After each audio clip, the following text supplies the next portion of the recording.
Before you go and buy your kid a tablet for Christmas this year, please quickly watch this first. One of the big things that I've really been hearing over especially the last 2 years, is principals, DPs, year one teachers telling me the amount of kids starting school who are now developmentally delayed. They have the speech of a 3-year-old, not a 5-year-old. They can't emotionally regulate in class because they don't have a tablet to calm them down. They can't socialize like a 5-year-old should be able to socialize. They can't reason like a 5-year-old should be able to reason. And what's really fascinating is that this has really taken off since COVID. Because in lockdown, we were all on our devices a lot more. That's just kind of what happened. It seems to have stayed there. We haven't brought it back down, the amount of screen time our kids are having, to pre-COVID levels. Because how our brains develop is we follow our big people around. We say what they say, we do what they do, we are part of a culture, we play, we talk, we interact. This is how our brains develop. You cannot learn to walk by watching a YouTube video. You have to actually be walking. I know as a parent it's exhausting sometimes, and we just say, I need a break from my kids, so we just hand them a tablet or a phone because it's just so easy. And I'm not even talking about all the harm that can happen online. I'm talking about just the hours and hours sitting there watching something 6 inches from their face or scrolling through YouTube Kids or whatever, and what that's doing to their development. If you look at what leading pediatricians and child experts are saying, this is how much screen time they should have.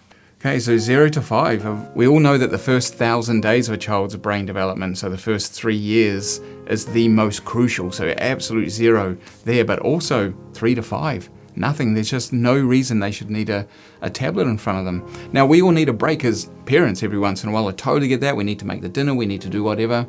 I always recommend put something on the big screen TV where it's not 6 inches from their face. They can actually still rough and tumble with their siblings. They can still be interactive. And it's a story. 5 to 10-year-olds, almost no tablet time, light occasional gaming and tablet time only, no daily use, prioritize outdoor play, boredom, imagination, and face-to-face interaction. This is where, if you've been to one of my talks, I talk about boredom and how important it is for our children. That they need to be bored. That's where creativity comes from, because they'll go find some boxes and make something with the boxes. They'll go play in the dirt outside. They will do something. They will create their own fun, and that's how their brains develop. 10 to 14. So 2 to 3 hours max for the entire week, and put that on the weekend, not on school nights, never in bedrooms. Once again, prioritize real world activities, homework, chores, be a part of life, and then once everything else is done, we'll give you a little bit of screen time. And for 15 to 18-year-olds, it really comes down to, what do we want our child's story to be? Is it one where they're sitting there for gaming for hours and hours a day and that is their world? Or do we want it to be kind of a bit like ice cream? It's a treat. It's something we do every once in a while. It's not something we do every day. It's an extra part of life. It's not all of life.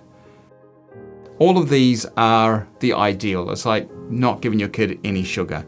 But we all know that if you give your kid a cookie, one a day, he's going to be okay. They'll be fine.